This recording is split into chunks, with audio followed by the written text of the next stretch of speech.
Eh, Halo teman-teman semua, Assalamualaikum warahmatullahi wabarakatuh. Apa kabar? Saya harap teman-teman semua baik-baik aja dan selamat datang di channel Ganin Investama. Channel ini saya dan tim kami dedikasikan untuk teman-teman untuk belajar dan berbagi mengenai investasi dan trading. Jadi sebenarnya channel ini ada itu gagasan saya dan istri saya untuk membuat workshop atau pelatihan atau kurikulum pelatihan yang nantinya itu ditujukan pada para pemula yang belum mengenal investasi. Dan kalau kita belajar dari YouTube kan sebenarnya belajarnya itu kayak terpecah-pecah. Nah, ini saya berusaha untuk memberikan jalur dengan track bagi teman-teman yang mau belajar biar nanti tuh tracknya bagus dan kalau bisa nanti di workshopkan. Nah, kalau misal teman-teman nggak mau ikut workshop, ikut aja channel ini sampai ke video ke 50 sekian lah. Jadi rencananya itu di 50 sekian video pertama itu adalah mengenai modul-modul yang akan saya bahas di workshop pelatihan investasi dan trading tersebut. Nah, buat teman-teman yang sudah mahir ya investasi dan trading, terutama yang udah bertahun-tahun, yang setahun mungkin returnnya udah sampai puluhan persen, 20% atau 100%, dan jatuhnya kalau sekali jatuh bisa sampai udah pernah sampai 50% gitu kan, dan udah trading bertahun-tahun atau investasi bertahun-tahun, mungkin nggak perlu melihat channel ini gitu kan. Tapi kalau mau melihat untuk melihat apa yang saya sampaikan silahkan, saya nggak melarang.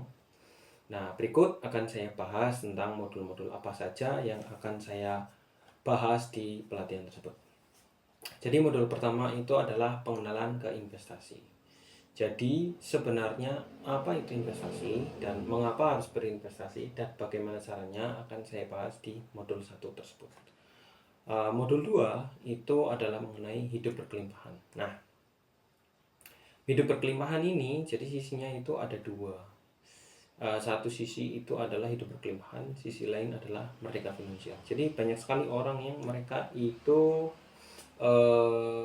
ingin sekali merdeka finansial. Nah, hidup berkelimpahan itu, konsep berkelimpahan ini sendiri saya dapatkan dari Stephen Covey.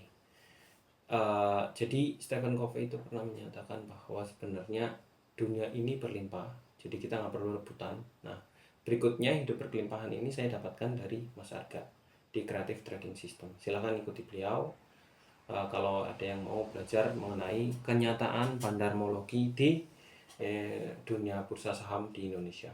Itu channelnya cukup bagus, sangat bagus malah kalau menurut saya untuk memahami sebenarnya bursa saham itu tempat seperti apa. Nah, berikutnya konsep merdeka finansial itu sudah saya dapatkan dari tahun mungkin 2013, kurang dari 2013 waktu saya masih kuliah itu kan.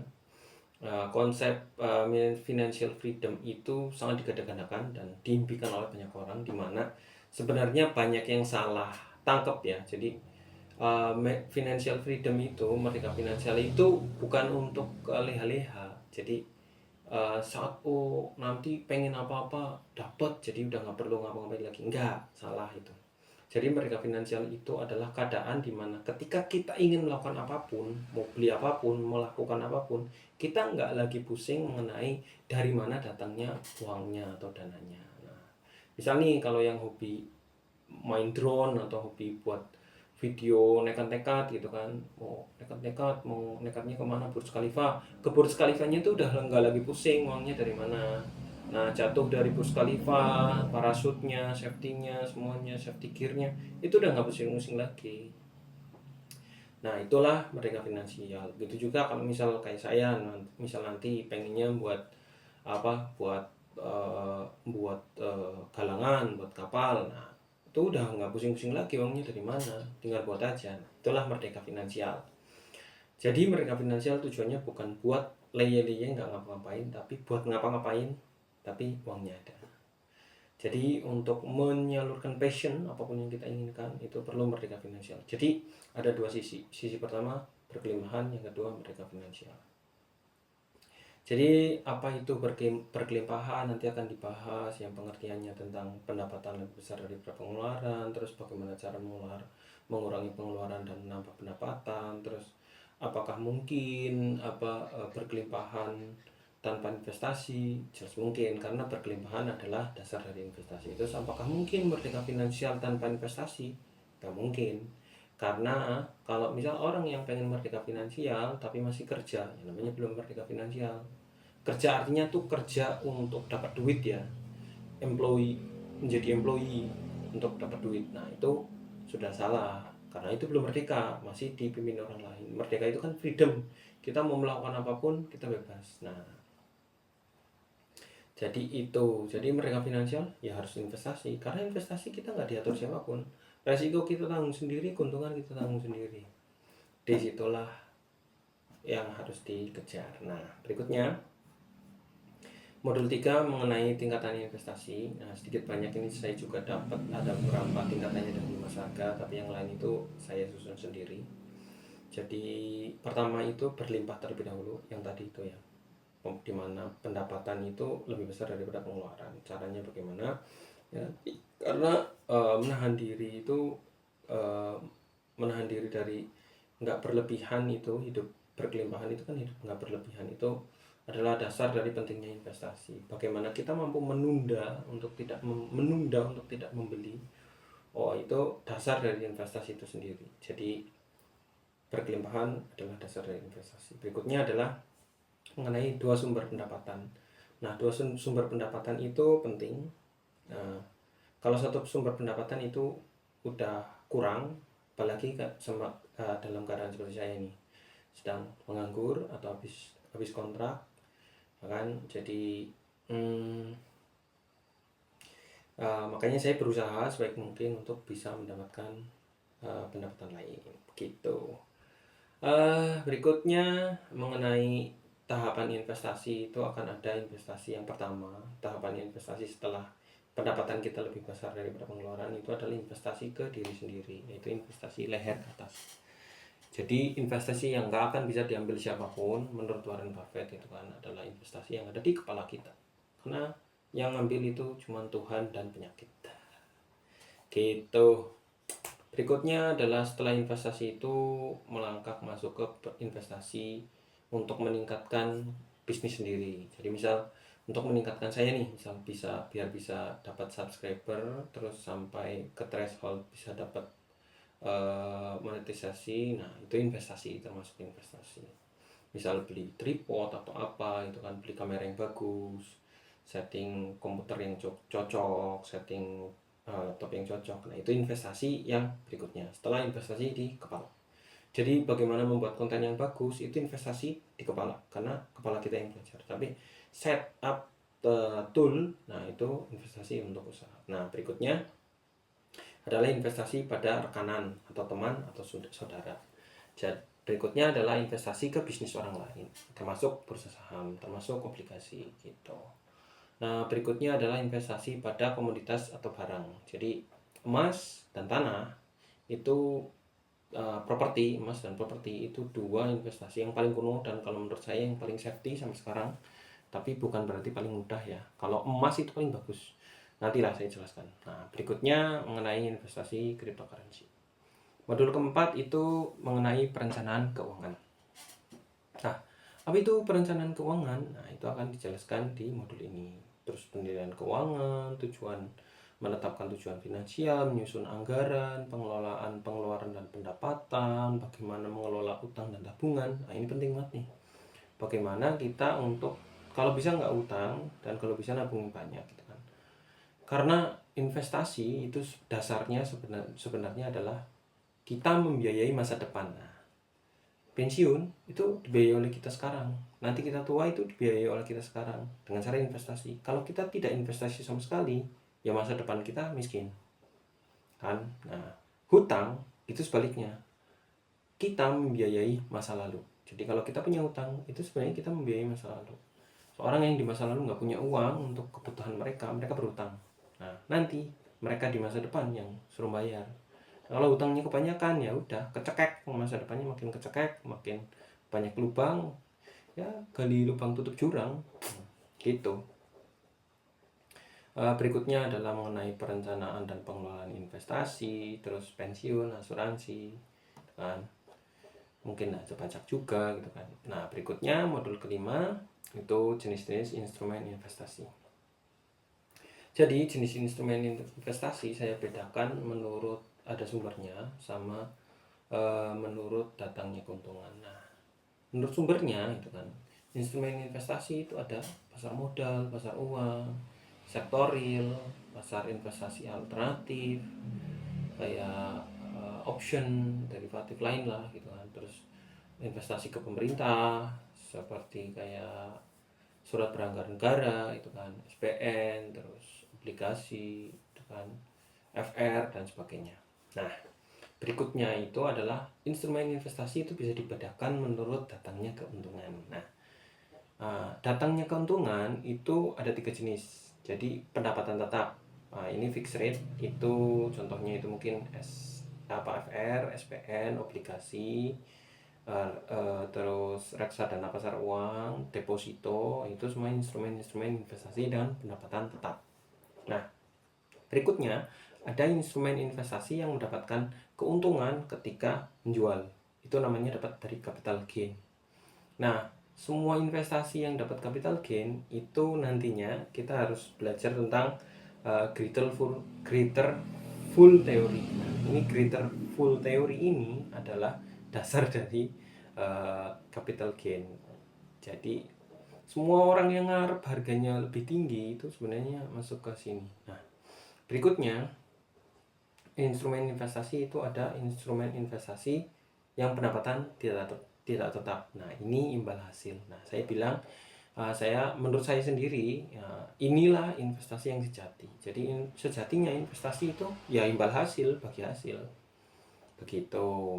Modul ke-6 itu menjelaskan mengenai instrumen investasi pendapatan tetap. Contohnya deposito, simpanan berjangka, terus instrumen investasi dari pemerintah, terus obligasi korporasi, reksadana pasar uang, terus peer-to-peer lending. Nah, begitu.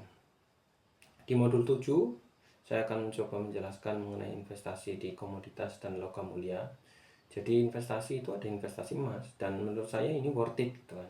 Nah, gitu, karena ini termasuk salah satu investasi yang paling tua dan bertahan sampai sekarang gitu kan, termasuk properti gitu kan. Jadi dua investasi ini sebenarnya investasi yang kalau menurut saya fine aja dan good. Nah, itu analisis pasar komoditas, terus investasi di barang mewah, luxury good, terus barang antik, terus yang lainnya lah, itu ada di modul 7. Modul 8 mengenai investasi properti dan real estate. Jadi menurut saya dua investasi ini, emas dan real estate, itu dua investasi yang paling kuno dan sampai sekarang itu paling bagus. Cuman mereka punya kelemahan masing-masing. Nah, nanti itu akan di-tackle oleh saham. Dasar-dasar, jadi di modul ini, di modul 8 itu akan saya mencoba jelaskan mengenai dasar-dasar investasi properti. Terus ada investasi properti hunian, ada jenis properti komersial, ada jenis tanah kosong. Nah, ini salah satu investasi yang bagus juga. Terus ada bagaimana cara pengelolaan portofolionya dan lain-lain. Nah, modul 9 itu saya akan mencoba menjelaskan cryptocurrency. Jadi kalau cryptocurrency, beberapa orang itu mengatakan ini adalah uang palsu digital ya. Sama seperti Mas Arga mengatakan opal adalah uang palsu digital. Tapi kalau menurut saya, uang itu sebenarnya kan mereka punya fundamentalnya ya kan. Itu backingan lah, kalau saya bilang backingan. Nilai intrinsik gitu kan. Nilai intrinsik atau ekstrinsik ya, salah satunya lah. Kalau ketukar ya udah, maaf. Nah, nilai intrinsik dari mata uang itu sendiri sebenarnya didasari di fundamental dari siapa pencetaknya. Nah, siapa pencetak uang dari Indonesia, DR Indonesia Rupiah, itu Bank Negara Indonesia kan. Bank Indonesia itu di-backingin oleh Negara Kesatuan Republik Indonesia. Maka semua kekuatan finansial dari negara Republik Indonesia itu kan adalah dasar dari rupiah. Nah, ketika rupiah melemah ya berarti ekonomi Indonesia melemah. Gitu simpelnya gitu kan. Dolar juga begitu gitu kan. Salah satu backing utama dari negara adalah militernya. Jadi kalau dibilang alhamdulillah militer Indonesia lemah ya lihat aja mata uangnya, selama itulah militer sebuah negara. Begitu. Sedangkan cryptocurrency ya, cryptocurrency itu adalah mata uang yang dicetak difundamentali oleh siapa? Programmer. Nah, dan orang-orang yang menganut paham open source. Jadi cryptocurrency itu menurut saya adalah open value asset. Wah, mengerikan kan? Makanya saya sebenarnya pengen investasi di cryptocurrency. Cuman barrier untuk masuk ke sana sebenarnya cukup besar dan cukup berbahaya. Jadi saya tidak menyarankan teman-teman yang belum pernah untuk investasi di tempat lain untuk masuk ke cryptocurrency, jangan. Dan saya akan mencoba membahas beberapa cryptocurrency yang paling populer seperti Bitcoin, Dogecoin, Ethereum, dan lain-lain. Berikutnya saya akan membahas mengenai konsep the higher risk, the higher return di investasi.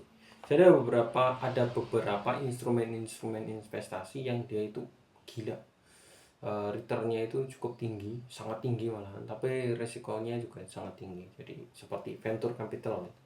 Jadi itu investasi masa depan, bukan masa depan sih, investasi masa kini seharusnya. Jadi kalau orang niat benar-benar investasi ya harusnya di venture capital. Karena venture capital itu mereka yang mendapatkan untung paling banyak dari usaha yang baru mulai atau mendapatkan kerugian paling banyak dari usaha yang baru mulai. Begitu juga ada initial coin offering di crypto, terus ada juga leverage trading gitu kan, beda lagi ini dengan sebelumnya.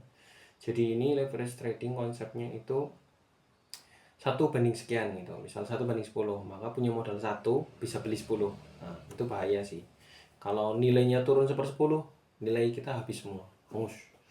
Ada waktu juga gitu. Di Indonesia udah diterapkan ini di BRI, itu ada margin trading.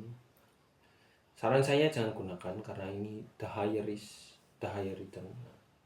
Makin tinggi resiko, returnnya makin tinggi, tapi returnnya makin tinggi, ingat risknya semakin tinggi juga. Berikutnya itu ada investasi di jenis-jenis teknologi yang cukup akan memberikan dampak besar di akan datang, itu kayak seperti bioteknologi untuk kesehatan, itu kan farmasi eksperimental itu untuk kesehatan, IT, data center, IT, atau misal kayak chip-chip untuk processing untuk GPU. Nah, itu adalah investasi-investasi dengan high risk, high return. Yang lainnya seperti kayak derivatif kompleks gitu kan. Investasi-investasi ekstrim lainnya juga kayak seperti kolektor ya, barang-barang unik gitu.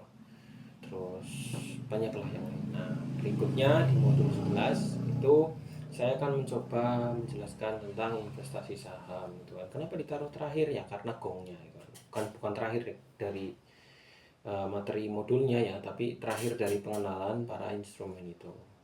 Jadi pengenalan tentang pasar saham, apa itu reksadana saham, apa itu saham, dividen dan capital gain, terus analisis investasi saham seperti analisis fundamental, analisis teknikal, analisis bandarmologi, analisis foreign flow, analisis sentimen pasar, dan lainnya. Juga strategi investasi di pasar modal itu akan dijelaskan di modul 11. Nah, di modul 11 saya tambahkan mengenai trading, yaitu adalah trade around the core, ini kunci di investasi juga itu kan. Nah, berikutnya adalah perencanaan pensiun. Nah, mengapa merencanakan pensiun saya kasih di modul sendiri? Karena merencanakan pensiun menurut saya adalah salah satu alasan atau tujuan finansial yang paling nyata dan paling bagus dan paling kuat agar seorang itu mau untuk berinvestasi. Jadi kalau teman-teman bayangin nih, nanti teman-teman pensiun di umur berapa, misal aku mau pensiun di umur yang tua aja lah, 58 misal. Habis itu aku mau melakukan ini itu. Nah, direncanakan aja. Mau rencana meninggal di umur berapa nih, misal rencana meninggal itu.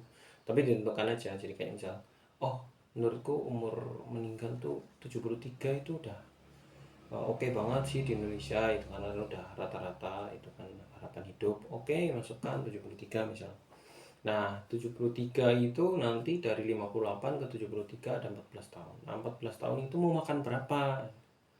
Mau makan berapa itu kan. Nah, nanti kita hitung tuh sesuai inflasi nilai itu di tahun itu tuh berapa tuh. Nah, kita bayangkan aja kalau misal nabung sekian tahun dapat nggak? Kemungkinan nggak sih. Nah, kalau investasi dapat nggak? Nah, itu kita akan coba hitungkan. Terus berikutnya adalah strategi investasi yang diterapkan untuk mencapai yang tadi, itu hitungan tadi itu kan, produk investasi yang ditujukan cukup untuk mencapai target tadi. Nah, berikutnya di modul 13 itu kan, saya akan jelaskan mengapa saham menurut saya akan menjadi instrumen yang paling baik bagi investasinya. Jadi akan ada perbandingan antara investasi saham dengan semua menabung yang pasti jelas menang gitu kan. Terus investasi saham yang dengan instrumen investasi fixed rate itu plus minusnya apa, pros and cons-nya apa, terus investasi saham dengan logam mulia dan komoditas barang berharga lain, pros dan cons-nya ada di mana gitu kan. Terus investasi saham dengan investasi properti itu pros dan cons-nya ada di mana gitu. Berikutnya di modul 14 saya akan mencoba menjelaskan bagaimana berinvestasi di saham. Yang pertama mungkin saya akan menjelaskan dengan berinvestasi di masa lalu itu seperti apa gitu kan. Terus berikutnya sekarang kita tuh berinvestasi harus kemana gitu kan. Jawabannya sebenarnya ke broker gitu kan. Terus jenis-jenis brokernya itu apa aja, ada Stockbit, Ajaib, Murray Asset, Indo Premier, PNI Sekuritas, BCA Sekuritas, Mandiri Sekuritas ya. Nanti saya akan mencoba bahas masing-masing kan. Terus bagaimana memilih brokernya itu kan, apa aja kriterianya untuk memilih brokernya gitu kan. Dan saya akan menjelaskan bahwa sebenarnya apa saja sih fitur dari Stockbit dan Ajaib dan Bibit mungkin yang bisa untuk dijadikan patokan. Berikutnya manajemen portofolio akan ada di modul 15. Jadi saya akan mencoba menjelaskan bagaimana memanage portofolio investasi kita. Pendapatan sebagai fondasi dari portofolio investasi itu masuk bagian dari sini. Terus tabungan sebagai cadangan devisa itu kan, diversifikasi investasi portofolionya, terus alokasi aset berapa persennya, terus rebalancing portofolio bagi portofolio yang sudah tidak balance karena perubahan harga. Modul 16 saya akan mencoba membahas mengenai waspada terhadap penipuan investasi. Jadi kita stop dulu nih sejenak nih, kita jangan ngebut nih, hati-hati nih. Keburu kepengen kaya terus tiba-tiba oh ternyata ini tuh kutu pitru. Nah kalau yang tuh kutu itu tuh biasanya emang not true biasanya ya. Jadi nanti saya akan coba jelaskan mengenai skema ponzi, investasi bodong gitu kan. Kenapa orang tuh gampang banget terkena dengan penipuan cepat kaya, karena pas lagi mindsetnya juga udah mindset ingin cepat kaya, ditipu dengan cara bagaimana cara untuk cepat kaya, akhirnya kena tipu. Berikutnya bagaimana mempelajari agar bisa menghindari, terus apa aja ciri-ciri investasi yang mencurigakan. Nah berikutnya sebenarnya benteng yang paling kuat itu do your own research, lakukan risetmu sendiri. Itu sebenarnya ini benteng untuk banyak sekali itu kan, penipuan investasi, terus kena pompomer itu kan. Do your own research ini bisa menghalau segala macam kerugian yang bisa terjadi karena hal tersebut. Di modul 17 saya akan mencoba menjelaskan jenis-jenis analisis saham, mulai dari analisis fundamental, teknikal, pentermologi, foreign flow, sentimen pasar, sampai influencer. Nah, mengapa sih kita harus sebenarnya analisis ini segala gitu kan? Karena kalau misal kita ngikut influencer sepenuhnya itu berbahaya. Nah, kenapa kita harus riset sendiri, menganalisis sendiri? Karena kita perlu tahu nih, investasi ini bagus, tapi kapan masuknya, kapan keluarnya, itu kan, bagaimana caranya, itu kan, bagaimana cara ngitungnya, bagaimana cara analisisnya. Nah, itu perlu dibahas di modul 17. Modul 18 itu akan membahas mengenai analisis fundamental. Nah, analisis fundamental ini akan terbagi menjadi 3 itu di modul 18, 19, 20 karena materinya banyak gitu kan. Jadi yang pertama itu adalah analisis fundamental. Yang pertama akan dibahas mengenai eksistensi perusahaan, produk perusahaan. Jadi kenapa sih emiten itu bisa nanti kita lihat itu kan bagus apa enggak itu kan, termasuk pemilik perusahaannya juga, terus masa depan perusahaannya gimana cara kita melihatnya itu kan. Nah kan karena kalau misal kita pengen investasi itu kan kita pengennya di akhir investasi kita, misal saat masa pensiun atau masa target keuangan yang kita pengen dapat itu kan kita pengen tuh dapatnya itu perusahaan masih ada ya kan. Kan konyol kalau misal kita udah investasi terus pas lagi kita lihat ternyata perusahaannya udah nggak ada. Nah itu mengapa analisis fundamental penting. Berikutnya analisis fundamental yang berikutnya adalah mengenai tentang indikator-indikator yang bisa digunakan di analisis fundamental, seperti price to earning ratio (PER), terus price to sell ratio kan PS, terus price to book value ratio PBV, dan perbedaan antara 12 trailing month dan annualized. Ini juga mempengaruhi jenis analisisnya. Terus price to cash flow ratio itu mungkin ya. Terus di modul ke-20 saya akan mencoba menjelaskan mengenai analisis fundamental di bagian return on asset, return on equity, earning per share. Nah, ini masih indikator-indikator yang lain ya. Terus dividen dan dividen yield, dan betapa pentingnya dividen itu sendiri dan earning dari perusahaan gitu kan. Terus sebenarnya apa itu laporan keuangan, terus apa itu dividen, dan apa itu dividen growth dan company growth, earning growth dan sebagainya itu kan. Terus capital gain dan capital loss versus dividen. Berikutnya di modul 11 saya akan mencoba menjelaskan mengenai jenis-jenis saham sesuai fundamentalnya. Jadi ada beberapa jenis emiten saham itu bisa digolongkan ke yang fundamentalnya kuat, ada yang fundamentalnya lemah, ada yang saham gorengan itu kan nggak punya fundamentalnya sangat lemah tapi digoreng sangat tinggi itu kan. Iya, pas lagi digoreng-gorengnya enak, pas lagi banting udah rasa tanah yang nggak enak. Nah itu nanti juga akan saya coba bahas mengenai fundamental telah mati itu kan. Banyak sekali investor-investor baru dan mungkin investor lama juga yang mereka memakai paham fundamental telah mati. Mas Arga juga termasuk dalamnya. Jadi sebenarnya fundamental tuh kalau menurut saya sendiri fundamental itu tidak mati ya, sama kayak fisika fisika atau yang lainnya matematik. Fundamental tuh nggak pernah mati. Yang ada itu adalah ada advance concept. Jadi basic concept sama advance concept. Tapi fundamental nggak akan mati. Kayak fundamentalnya misal gaya nih, F sama dengan MA itu kan, hukum dasar gaya. Tapi hukum dasar gaya itu akan berubah menjadi energi equal mass dot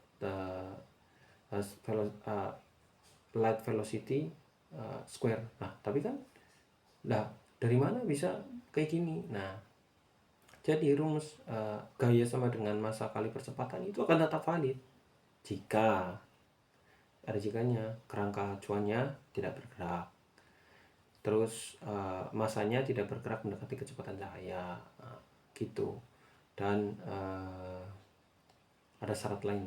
Nah itu syarat-syarat itu sebenarnya adalah agar si energi sama dengan equal mc kuadrat itu nggak masuk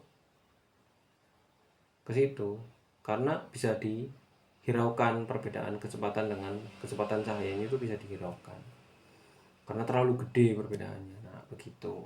Nah itu juga fundamental di fisika.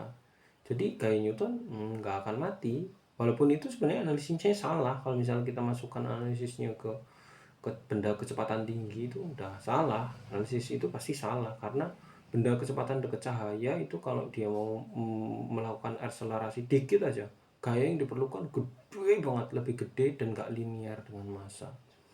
Nah itu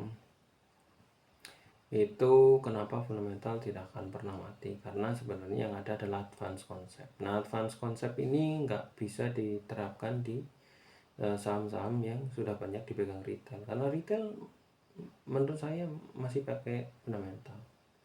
Nah berikutnya ada di modul 22 itu bagaimana sih memilih saham sesuai fundamentalnya. Dari fundamentalnya kayak misal kita melihat eksistensi bisnisnya, terus produknya, ownernya, dividennya, terus EPS growth-nya, terus capital growth dari CAGR, harga valuasi sahamnya. Nah, terus sahamnya kapan belinya. Nah, itu akan dibahas di modul 22. Di modul 23 itu akan saya jelaskan mengenai trading atau investasi saham. Jadi, kalau Mas Arga bilang, kalau orang mau investasi, itu bagusnya trading dulu. Biar apa? Biar tahu kenyataan di bursa saham. Nah, itu nanti akan saya jelaskan mengenai perbedaan antara trading dan pure investasi. Terus nanti tujuan growth wealth itu akan mempengaruhi instrumennya dan mempengaruhi metode yang kita ambil, mau investasi atau trading gitu kan. Berikutnya di modul 24 itu saya akan mencoba menjelaskan analisis teknikal. Nah, ini analisis teknikal itu sebenarnya analisis untuk membaca bursa saham atau pasar saham. Nah, pasar itu kan mereka tuh punya kecenderungan ya. Jadi cenderungan pasar itu adalah resultan dari pembeli dan penjual dan barang. Nah, itu resultannya di harga di pasar. Nah, itu mengapa analisis teknikal itu penting, karena analisis teknikal itu sebenarnya analisis melihat sentimen gitu kan, membaca sentimen dari data. Nah, bagaimana terjadi transaksi jual beli itu sebenarnya terlihat di candlestick yang ada. Jadi candlestick walaupun price tag itu sebenarnya memperlihatkan sentimen dari pasar pada hari itu, pada waktu itu. Jika kita melihat dengan indikator candlestick plus indikator yang lain, jadi nggak bisa tuh ngeliat indikator candlestick doang, tapi harus ada indikator lain. Tapi dengan itu kita bisa melihat, kita bisa tahu oh kapan masuk, kapan keluar, kapan hold, kapan jual gitu. Nah, begitu. Nah, jadi kan karena pergerakan harga saham itu kan menentukan floating loss dan floating gain ya. Nah, ini mempengaruhi psikologis kita. Jadi dengan memahami analisis teknikal plus fundamental, kita makin tenang. Kayak saya nih, udah minus sampai kemarin tuh sempat sampai belasan persen, 11% kalau nggak salah. Itu minus portofolio segitu kan saya sebelumnya belum pernah tuh. Minus paling gede itu sebelum bulan Oktober itu kayaknya 5% doang gitu kan. Setelah bulan Oktober itu turun, satu emiten bisa ada yang minus sampai 20% lebih gitu.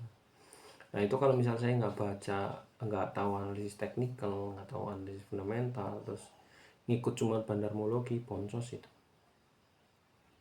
Karena saya jual rugi, dan kalau bandar jual rugi mereka masih punya modal banyak. Saya jual rugi, modal yang saya punya nggak bisa buat beli barang lagi, barangnya yang beli menyusut banget dan pilihan saya makin kecil. Maka dari itu nge-hold adalah salah satu pilihan di saat bearish. Nah, itu taunya dari mana? Ya analisis teknikal.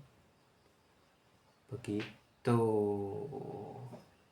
Di modul 25 saya akan mencoba membahas mengenai analisis bandarmologi yang saya pahami. Jadi analisis bandarmologi ini kan dasarnya awalnya itu dari orang-orang dulu yang mereka melihat perilaku bandar sebagai acuan untuk melakukan tindakan di pasar. Nah, Mas Arga mensintesisnya sampai jadi satu sekte tertentu, sekte bandarmologi dan foreign flow. Jadi nanti akan saya bahas itu siapa itu bandar, membaca bandar volume, terus net foreign buy sell, foreign strength, terus membaca bandar value, dan sebagainya. Sama seperti analisis-analisis yang sebelumnya, itu adalah untuk menentukan kapan kita masuk, kapan kita keluar, kapan kita hold, kapan kita sell, kapan kita dan lain sebagainya. Keputusan-keputusan investasi, kapan kita hold, kapan averaging down atau averaging up, atau kita cut loss. Nah, itu ditentukan oleh analisis yang kita pakai. Konfirmasi dan reafirmasi itu bisa dilakukan di analisis manapun. Berikutnya di modul 26 saya akan mencoba membahas mengenai analisis sentimen pasar. Mengapa membaca berita itu penting, terus kadang berita yang terlambat keluar tapi dampaknya panjang, seperti kasus Jasa Marga kemarin gitu kan. Berita penjualan sahamnya ke Salim Group itu keluarnya telat, saham udah kadung dibanting tapi berita baru keluar. Tapi ternyata setelah berita itu pembantingan ini, harga yang ponjrot ini masih berlanjut lama. Jadi dari baca analisis ini seenggaknya kita tidak terlambat terlalu lama. Nah begitu. Jadi bagaimana kita menganalisis berita, bagaimana kita melihat apa yang sebenarnya bandar inginkan dari berita yang dikeluarkan gitu kan. Dan apakah kita perlu memiliki informasi di insider atau enggak gitu kan. Begitu. Di modul 27 saya akan mencoba membahas mengenai pengalaman adalah guru yang terbaik di investasi. Nah, saya akan mencoba membahas bahwa belajar dari YouTube atau belajar dari metode googling atau caranya ke ChatGPT sebenarnya itu kurang, tapi lebih baik daripada tidak belajar sama sekali, ya kan? Nah, begitu. Terus hati-hati dengan bombomers. Terus akan dibahas di sini juga mengapa kita harus mencoba kecil dulu, jangan all in. Terus bagaimana pengalaman 1 tahun itu akan menentukan ya kan. Jadi persiapkan dulu 1 tahun gitu kan. 1 tahun pertama itu biasanya paling jelek gitu kan. Jadi kalau 1 tahun pertama aja udah balik modal itu udah bagus gitu kan. Itu kata Mas Arga juga itu kan, saya amini juga itu benar itu kan. Nah berikutnya bagaimana perbandingan kalau misal apa kita perlu hutang sih, enggak gitu. Terus apa kita perlu ngambil tabungan enggak sih gitu. Nah ini akan dibahas di sini. Begitu. Itu semua modul-modul yang nanti coba saya bahas di pertemuan-pertemuan berikutnya. Saya pikir semoga saya mampu untuk membahas semua dengan baik gitu kan, dan teman-teman mendapat pelajaran dari tersebut. Nah, oke. Sepertinya itu saja yang akan saya bahas di video kali ini. Terus jangan lupa subscribe, like dan share. Terus like bagi yang suka, dislike kalau mau, nggak apa-apa, efeknya juga akan sama aja. Terus kritik dan saran yang membangun silahkan diberikan di komen. Kalau misal mau menyapa doang nggak apa-apa, silahkan komen lah apapun. Nah, kalau misal ada yang mau tanya ke saya silahkan gitu kan, walaupun saya juga masih pemula gitu kan. Ini anggap aja kita sharing antara pemula nih. Terima kasih telah menonton sampai akhir. Saya Lukis Bandi, seorang investor di bursa saham yang sedang apes sampai 8%, dan ini adalah vlog untuk kalian investama. Sampai jumpa di video berikutnya.